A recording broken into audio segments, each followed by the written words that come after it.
1460 WVOX.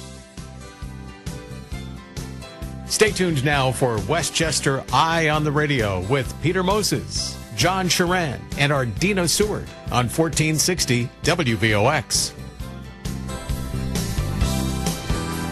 Good afternoon, everyone, and welcome to our weekly program, Westchester Eye on the Radio. I'm John Sharan, along with Adina Seward, and we're flying a 2 out of 3 today. Our third member is AOL, and or AWOL, I guess is the right way to say it. And he won't be joining us, Peter Moses, this week, but he'll be back next week. And Adina, you've arranged for an interesting guest for us today, haven't you? Yes. I want to say that she's my namesake. Well, she is without the R. Her name is Adina, Adina. I am Adina, and she is, I want to call her a Renaissance woman, but that's probably not even the... Well, if you go on the website, she's a watermelon woman. She's a watermelon woman. Adina, how would you describe yourself? I would describe myself as a maverick and a troublemaker. Yes. And for the audience, I want to just give you a brief background. Adina is I think, 30 years old, and she is a phenomenon. She's an Orthodox Jewish woman from Brooklyn who has basically taken her own tact within the Orthodox world And become a social media star. She's got 40,000 fans, 40,000 followers on Instagram, which is huge. And also for an Orthodox woman, it kind of reaches protocol, because Orthodox women are supposed to be more subdued and not, for lack of a better word, not flamboyant, but she has been criticized not only for her presence in social media, but for, I believe, what one gentleman described as provocative hair, because so the hair length, for some reason, triggers a lot of people. It makes them, acquaint me with, I don't know, I guess horse. Well, yeah. Well, I wouldn't say that. I say maybe Lady Godiva, but the bottom line is that your hair is long and straight, and from the pictures that seem here, it's very attractive. And you also ran for Democratic district leader in the 45th Assembly District of Brooklyn. You lost, but hopefully you're going to run again. And I want to read an excerpt from a critique from one of the local Jewish newspapers, obviously written by a man.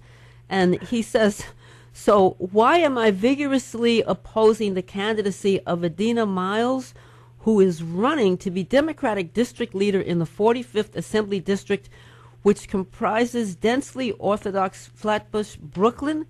Because Miss Shasnitsky, which is your surname, Miles Shasnitsky, carefully created online, whose carefully created online persona is that of a Madonna testing, even flouting the boundaries of tsunas that are already under siege in our community.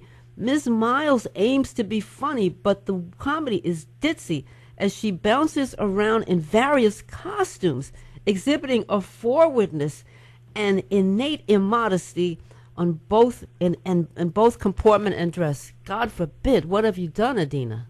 I know, right? I'm just going straight to hell. This is so. I have to laugh because it's so over the top. But then again, I'm not a member of the Orthodox Jewish community, and I don't want to seem culturally insensitive. But what drives you? What has made you say, I'm mad as hell, and I'm not going to take it anymore as a frum woman? I think that as I was growing up in the ultra-religious, sections of my community, going to an all-girls school, I always had questions and doubts. And as I went to college and kind of broadened my intellect, and I got a master's in medieval literature, we were doing a lot of analysis of different biblical texts and a lot of exegesis. And through understanding that every culture, every religion has their sacredness, I was able to kind of take a step back and say, this is not as divine as we make it, and saying that my hair needs to be covered the way a rabbi decides is not as divine as I thought it was. And, questioning that divinity helped me, deconstruct it, take back agency for myself, and make decisions that related to my body for myself. And really wanted to help other girls take back their own voices as well. And speaking of other women in the Orthodox community, there is some domestic abuse, and it's kept under the radar. I am aware that there are some shelters in the Orthodox community, and it's not widely known. And I'd like to talk about that on the other side of the break. We're coming up on a long break, which is roughly 6 to 7 minutes. If anybody wants to call in after that, the number is 914-636-0110. You are listening to Westchester Eye on the radio at WVOX 1460 AM, and you're talking to Adina Miles along with John Turan, myself, Adina Seward, and you can also listen to us online at WVOX.com. So you don't have to be on the radio. See you in a few. Stick with us for more exciting news to come.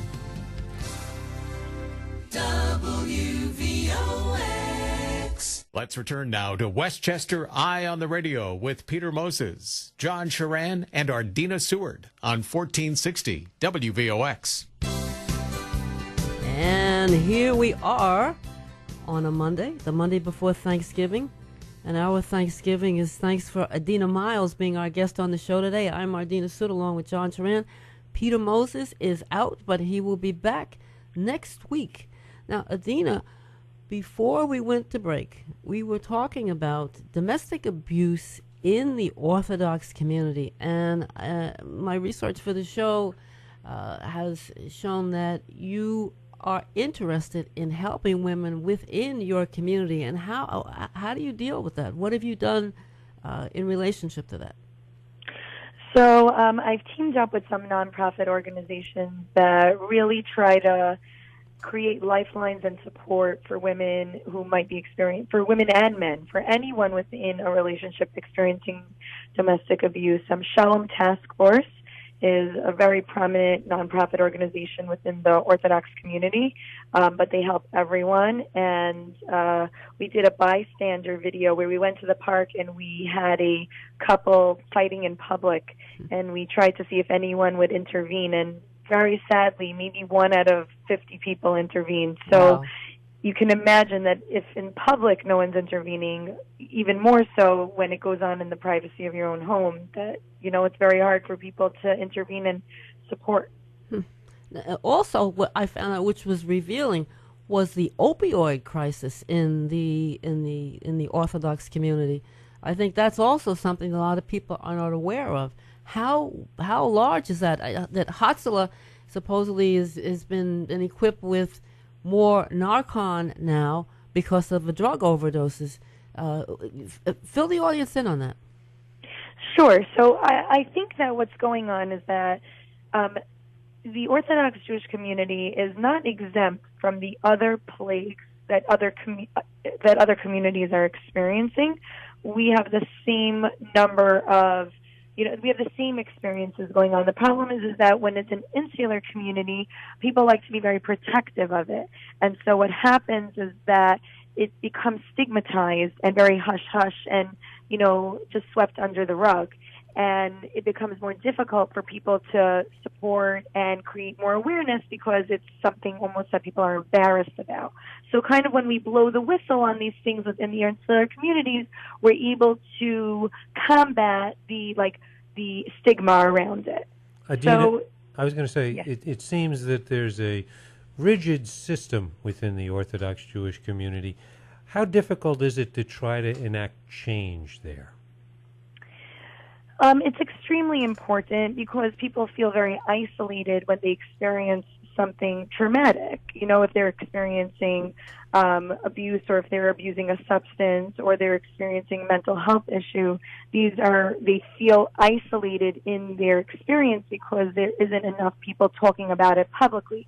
So it's important to make more open channels for communication that aren't necessarily censored, like using social media and using the web more, so that we can invite more voices to be more of a support system for each other.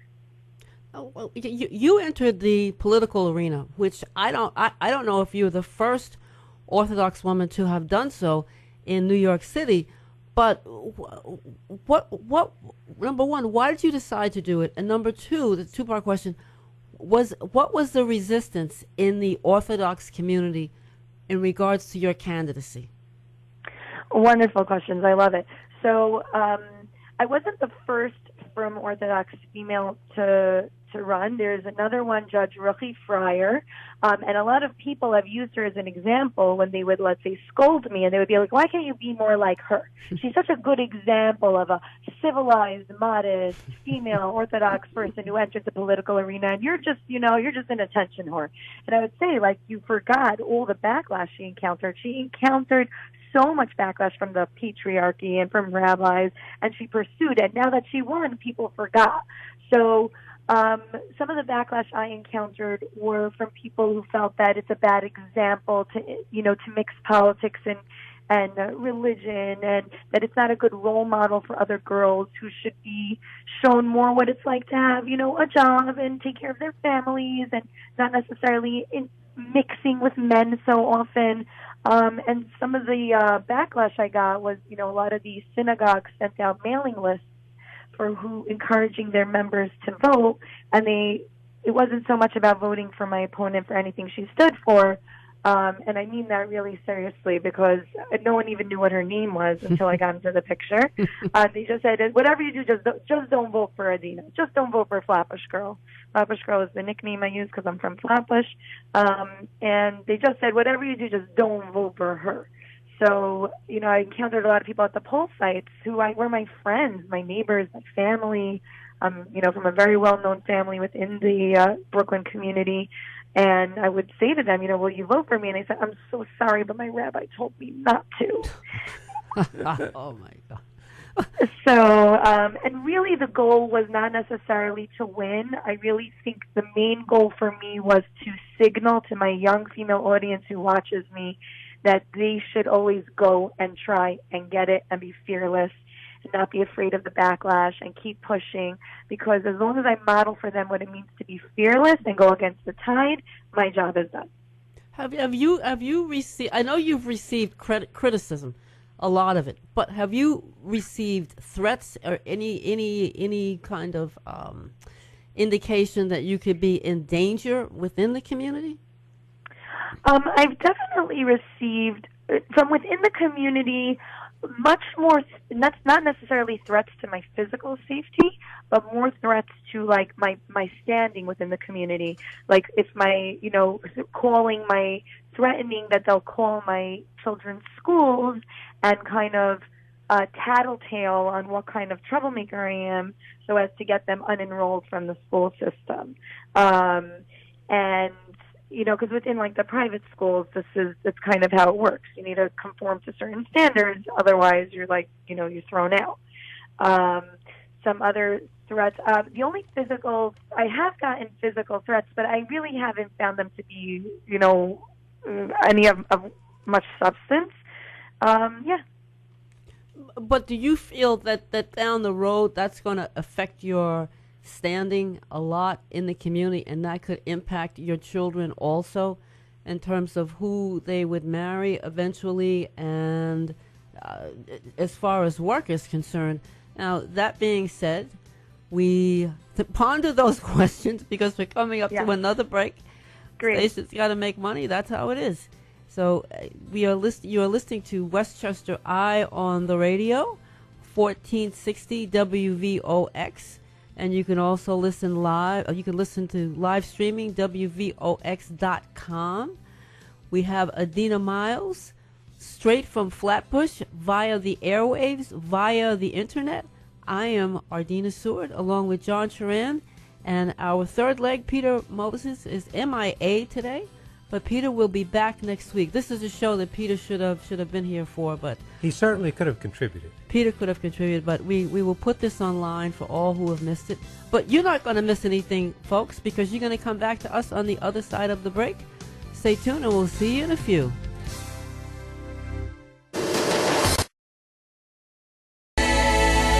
Let's return now to Westchester Eye on the Radio with Peter Moses, John Charan, and Adina Seward on 1460 WVOX. Here we go with our second half hour here of Westchester Eye on the Radio, this week's edition of our story that tells you the stories that are popular and going on here in Westchester and the surrounding area. I'm John Charan, along with our Adina Seward, and our special phone-in guest is Adina Miles, a maverick member of the Orthodox Jewish community in Brooklyn, who has even taken her position to politics. And Adina, I was wondering, were you always an outspoken and, individual as a child that wanted to express your opinions, and were you encouraged by your family to do so? I do have a very outspoken mother. She runs a mental health counseling program at Brooklyn College, and she was actually named by Forbes as the third highest ranking professor in the country. So I come from a line of strong women who are outspoken. I definitely bring a more fearless edge to it, because I'm not very busy calculating the risks, and I kind of just jump right in and get my hands dirty. Was I encouraged? I mean, I don't think my family knew the lengths to which social media works and helps make messages viral. So they definitely encouraged me, but once they started realizing that they were even getting recognized in the street, and I was being photographed wherever I was walking and being asked to stop to take selfies, and my name was appearing in the Daily News and the Post. I think they started feeling a little uncomfortable. Okay, that said, the rise of social media, how have you chosen to incorporate it and make it work while still fitting within the rules of the Orthodox community? Well, with social media, what's wonderful is that you don't need the approval of any board member or any rabbi in order to upload a picture or a post. Whereas if you're contributing a piece of content to a circulated Jewish publication, there's always some filtration system. One of the biggest things I advocate for is the presence of female faces within Jewish literature. There's a policy in a lot of Orthodox magazines that does not allow women's faces. They're blurred out. And so I kind of just try to use social media to bypass the filtration system and spread messages about, encouraging the audience to write to the editors, to appeal to their rabbis, and to seize back their own faces, because we're not a religion that wears veils. So why is our physical representation so appalling? Now, how first off, when did you begin your social media activities, and how successful have they been in terms of changing some attitudes to perhaps allow more of a single standard instead of a double standard in terms of what women are allowed to do in the Orthodox community? Thank you. That's a great question. I started as Flatbush Girl almost 2 years ago, and I grew really, really quickly to 40,000 followers because I was saying things that everyone else was afraid to say, and kind of whistleblowing on the community. And having all that backlash and heat around me helped the content become more exciting, controversial, exciting to interact with.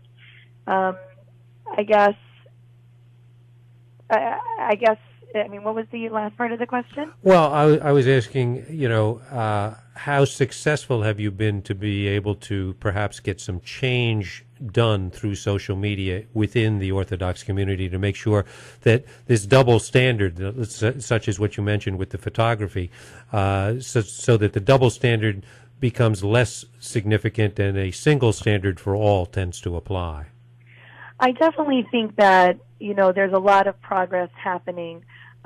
It used to be that I was losing, I have my own media company, and I was losing a lot of clients from within the Orthodox world because they felt like they were being put under a microscope from their customers who were saying, how come you have a media company run by, such a rebellious religious Jewish girl?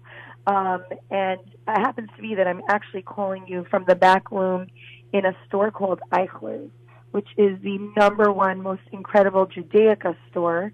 And this particular location is run mostly by Hasidim from the Hasidic community. And they've welcomed me into the store today to help them with like a Hanukkah promo on my social media. So my point of that is there's progress being made where I'm being welcomed back into the community as a legitimate source of, helping people expand their businesses because they've understood that social media is where the eyeballs are at. So this allows for them to be more receptive to other messages that go on my social media. It's like a hand-in-hand synergy where bringing them benefit for their wallets by giving them access to my audience helps them also be more receptive to the moral messages I'm trying to spread. Does that make sense? It does, and conventional media tends to be, or I should say conventional values of the people in power in any context often tend to be very entrenched, very defensive, and very unwilling to be fair or even kind to people who want to bring change in there. Have you found that you've had to soften your approach to try to be more effective in getting change accomplished? That's a good question. It's a very delicate balance where some moments require softness and some moments require strength and just, in your face. It's a delicate balance. It's a dance. It's some days one way. Every day is different. It's like being a salesman. Every day is a little different. And every customer is a little different. And you have to correctly read how that customer perceives things. Exactly. The psychological toll is great when you come up against the grain. For years, I was always fascinated with Shulam Dean. I don't know if you're aware of Shulam Dean, who wrote a column for a long time called The Hasid Rebel. And he didn't use his name. Then finally he came out, and as a result, he lost his children, he lost his family, he was ostracized from the community, but at the same time he gained freedom and is now an author, a speaker. He's brilliant to begin with. But the pain that he had to go through to evolve to being the person that he is today is remarkable.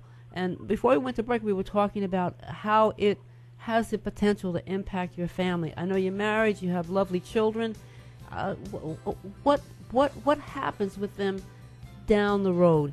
And again, I asked this question coming up. As soon as I asked the question, I hear the music and we're coming up to a break. So we'll deal with that on the other side of the break, the final 15 minutes of the show. You are listening to Westchester Eye on the radio, WVOX 1460 AM, WVOX.com online. Our guest is the lovely, fabulous Adina Miles. And I am Adina Seward along with John Charan, minus Petey Moses, who I hope is listening to the show today.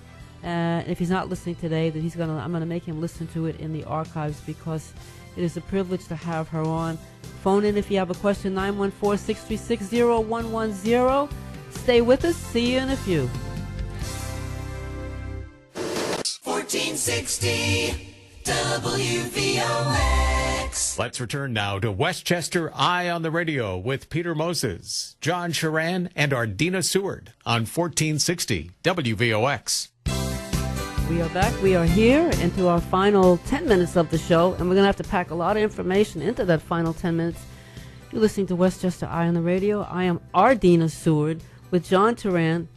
Peter's out talking to Adina Miles, And we are talking, Adina Miles is an Orthodox Jewish woman from Brooklyn who's a rebel. That's the only way that I can describe her. Maverick. A maverick, and she is wonderful. Now, we had talked before the break, Adina, about the cost, if there is a cost to your family, your husband, your children, and how your activism has impacted them, if at all. So it's a really, really great question. It's a very deep question. I think that we all have a part of us that wants to be a good Samaritan, who wants to give back to the community, and we each have our own talents and ways in which we can handle giving back. Some people can do endless hours of community service. Some people have, more money and they can donate. They can make financial pledges. Something I have is an ability to handle hate and grow from it and take a lot of backlash on my shoulders on behalf of the people who I'm trying to, reach out to and create a support system for. And so, yes, there's definitely a taxing toll that takes place on a personal level between me and my husband. It's, of course, taxing. We can't even go to a kosher restaurant together without people taking pictures of us. For my children, for them, for the schools, for their enrollment in their schools to be more, the staff is more on the fence about it. And even for my extended family to know that, people say to them, oh, you're related to Flatbush Girl, right? So it definitely takes a toll. And even just having to answer, let's say, I get maybe 800 direct messages a day on my Instagram, and just with all that quantity, it kind of it chips away a little bit at your humanity, because you become a little bit robotic and you kind of lose touch with, you just have to erect so many walls to stay strong that you lose some of that sensitivity that makes you empathic and soft. Now we didn't touch on this, but why don't you let everybody know what your social media outlets are so that if they want to follow you, they can do so? Thank you. You can just look up Flatbush Girl on Facebook, on Instagram, on Twitter, Flatbush Girl, and you'll be able to connect with me. And I really answer all questions, all emails. If you want to send me an email, it's Adina, Edina, at flatbushgirl.com. But at the same time, it's really my privilege to make that sacrifice of myself, and I guess I can't speak on behalf of my family, but they seem to be pretty supportive. So it is our privilege as a family and as myself to make that sacrifice for just to even see the ripple effect and to see that so many people, the message resonates with so many people, and it's empowering girls all over. So that's my contribution to society. I don't have a big bank account. I don't have endless hours to offer, in a hospital setting, giving back right there. But this is my way of giving back. It sounds like your husband is a key element in helping you express yourself, because in the Orthodox community, very often the men are the dominant factor, and if you don't have their support, it's very hard to get your voice heard. Definitely. I couldn't do any of it without him. I mean, Thanksgiving is our 13th wedding anniversary. Wow. As you mentioned before, I'm 30, so I got married really young. We both got married really young, and it has had incredible advantages because we basically just know nothing else. We only know our adulthood with the frame of reference of each other, and he's really been an incredible support system. He has an amazing sense of humor, and he is the one who encourages me to use humor to communicate with the audience, because it allows people to listen to the message more than when you're screaming at them. And speaking about marriage, Adina, I did a story years and years ago about some Jewish women who were trying to get a get. And they were basically being extorted by the rabbi, that they could get a get, but they had the rabbi wanted to be paid a lot of money. It was outrageous. And for the goy out there, those of us who are not Jewish, a get means that you're able to get out of the marriage. The Jewish divorce, and there's a lot of corruption with the get, and women, particularly in the Orthodox community, get stuck in abusive marriages. They don't have any money. They can't get out. Have you addressed that at all?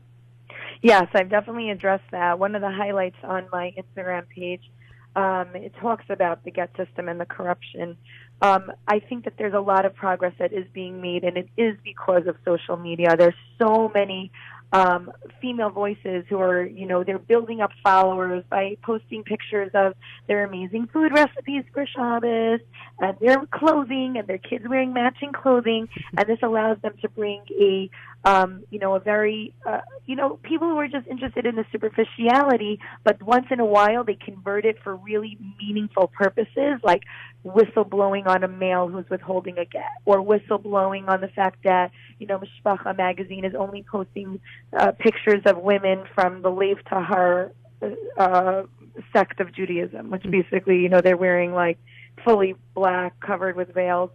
So I think it's wonderful to see this trend of women banding together and helping to make sure that issues like within the GET system are going to go away. I don't think they'll ever go away, but they'll definitely be minimized. Now, we're getting into the final minutes of the show, and I think it's important that for women who are listening, or anyone who's listening, and they have an issue within the Orthodox community, and they either need to get out of a marriage, or they have a child who has some problems with drugs, and they feel helpless, and they feel there's no one that they can go to, and they want to reach out to you.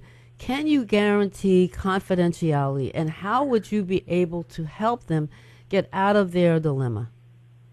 I definitely can guarantee confidentiality. Even when I get the most hateful emails and I share them with my audience, I always block out the name of the sender, even if the name is like Jane Doe or John Doe. I even block that out because I want people to feel safe reaching out to me. I've been able to build up a large network with a bunch of nonprofit organizations who have millions of dollars in donor money to help women and men going through these experiences, and it'd be my pleasure and privilege to help connect you with the right resources. Okay, let's get those. Let's get that info again. So if somebody wants to reach out to you, is there a phone number? Is there a website? How do they reach you? Sure. You can email me again at Adina at flatbushgirl.com. Adina, Adina at flatbushgirl.com. You can follow me on Instagram and send me a private message there. I'm very responsive over there. On Facebook, you could send me a message. I'm there in Flatbush Girl as well. Twitter also. Whatever way feels more comfortable for you to reach out, whichever platform feels most intuitive to you, feel free to reach out. Adina, one final question here. Do you think you'll run for politics again? I hope so. Absolutely, absolutely. I'd no support question. you. I'd support you in a heartbeat. I just thank you. I think that you do more for women, not only Orthodox women, but for a lot of millennials your age. You are extraordinarily brave. Extraordinarily brave. Thank you so much. Well, Adina Miles, Flatbush Girl, we thank you for joining our program today. Thank you for having me. It was really a privilege. Thank you. And Adina, what does next week's show look like? Next week, more politics. Going to have George Latimer, Westchester County Executive. I just saw him last night on FiOS, Verizon Channel 1. George has a lot to say. George is he's changing the face of the homeless issue in Yonkers. Unfortunately, there's also going to be a tax hike in Westchester County. So what a surprise. Surprise. So save your Christmas money, folks. You're going to have to pay some big bucks later on. But George Latimer is going to help us sort through the issues next week. Happy Thanksgiving to all. And everyone, I hope that, as Adina said, you have a great holiday. And we will be back with another edition of Westchester Eye on the Radio next week.